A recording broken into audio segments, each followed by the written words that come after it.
Hello. Today I want to talk about two bills that have been in the news a lot at the moment, and it's very confusing because there are two bills going through Parliament and one is good and one is bad. We're killing the bill and we're supporting the bill, and what bill are we talking about? What do they mean? What are they doing? I don't know. Well, I do know, and I'm going to impart this knowledge to you. Bills are laws before they've been passed through Parliament. So what happens is you submit a bill and then it has to go through a couple of what are called readings to get them put through.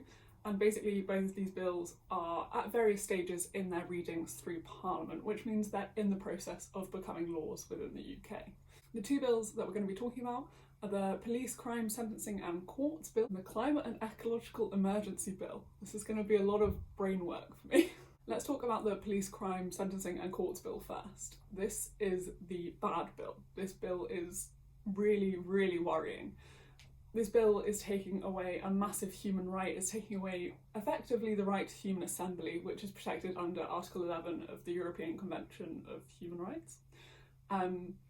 It's a massive threat to our ability to protest, and there's also a lot of other nasty stuff hidden in there.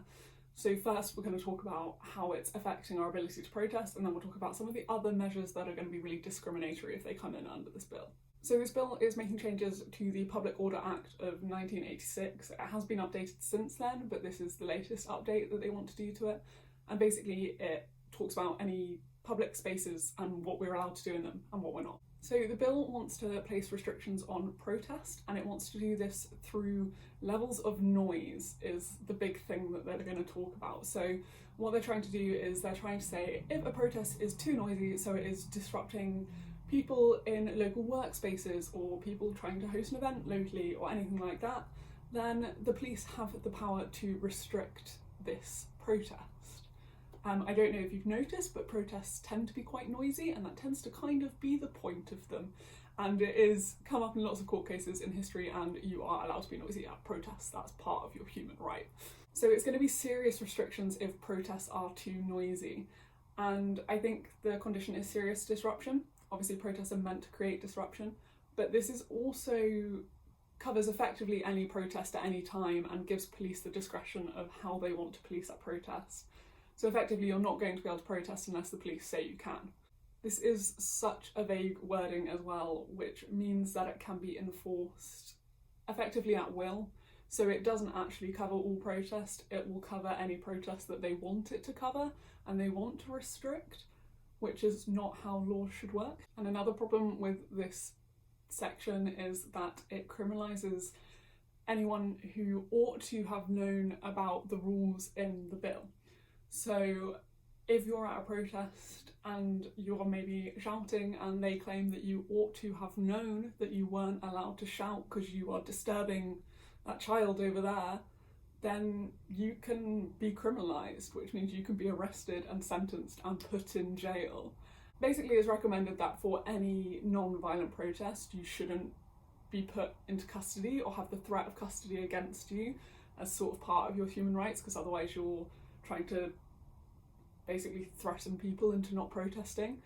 But that's exactly what this does, and it goes as kind of step further and makes it actively very, very possible that you will be criminalised and will go to prison. There's also a load more things which you've probably heard about to do with criminal damage through protests and the sentences for that going way up. So if you damage a statue, you can get 10 years, which is more than like rapists normally get. Also in the language that they use to talk about protest, they try and restrict any protest that has an impact.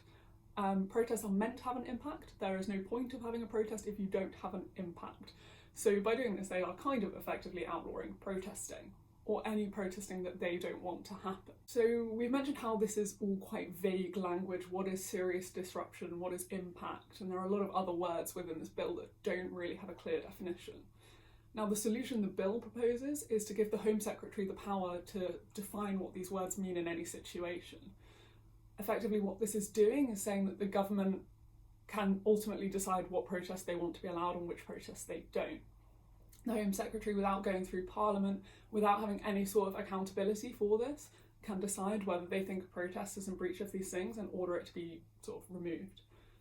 This is ultimately very much going to lead to them supporting protests that are in favour of their causes and suppressing any protests that maybe are in dissent of the government or for causes that the government doesn't stand for. They can effectively silence the voices of any political party that oppose them. If people are trying to rally through protest for a political party, this is the bit that is really worrying. A government should not be able to decide who can protest against them, because when that happens, you don't have free speech. Obviously, this bill is incredibly worrying just as it stands with that, but then when you actually think about putting these laws into practice, the reality of protests are there's a lot going on, it's confusing, it's busy, and people have to make split-second decisions. And often when you're making split-second decisions at protests, as a police officer, if the laws are more vague, you are more likely to take a harsher decision. The laws need to be clear so police officers are absolutely sure of what they can and cannot do at a protest to stop them from unduly infringing on people's ability to protest and causing chaos, whereas these laws will cause chaos because police officers in reality will have to make their own judgments with their own bias about what they want to do in a situation. And that's unfair for the police officer, because how are we meant to hold that police officer to account? In reality, they're not going to be held to account, obviously. And then unfair on the protesters, because obviously they're going to be massively unfairly criminalised when they shouldn't be. Beyond the protesting itself, into some of the other measures that are in this act. One of the really worrying things is that it wants to criminalise trespass. This is massively going to affect traveller communities. By criminalising trespass, the rules effectively mean that they can go into any traveller communities and immediately seize all vehicles and all possession and immediately arrest them, which provides them with zero security. It also would apply to a lot of other situations, and it also applies to the intent to go to an unauthorised kind of community, which I think is also massively directed at potentially things like XR encampments, where people go and try and save woodlands and things like that. They would also not be allowed. Another thing it is going to do is they want to push stop and search and massively extend stop and search. As we know, stop and search is always going to discriminate along racist grounds towards black people. Stop and search has always done so, and it always will. And by extending it, it's just going to happen more so. The third point to note is they want to extend the use of automated profiling systems. So where, I guess, like cameras which have facial recognition, or sharing your data between loads of different institutions, and they're claiming they want to do this to try and prevent like dangerous criminals, but in reality it is a contravention of our human rights. They've used them on a small scale and they've always led to injustice. They've always been shown to be against our human rights because it's sharing our data without our consent. And quite rightly, all of this provoked massive uproar. There was like 5 days of consistent protesting in London. There's been protesting all around the country. There was online protests. Countless organisations have come out and said that this bill is a terrible, terrible idea. And what's happened is the government has sort of slipped it under the net and gone, we're going to discuss it in summer instead. So I think the final reading is currently put somewhere in June or July. But this doesn't mean the bill has gone away. They've just decided not to rush it through. Their original plan was to rush this through immediately so they had these powers.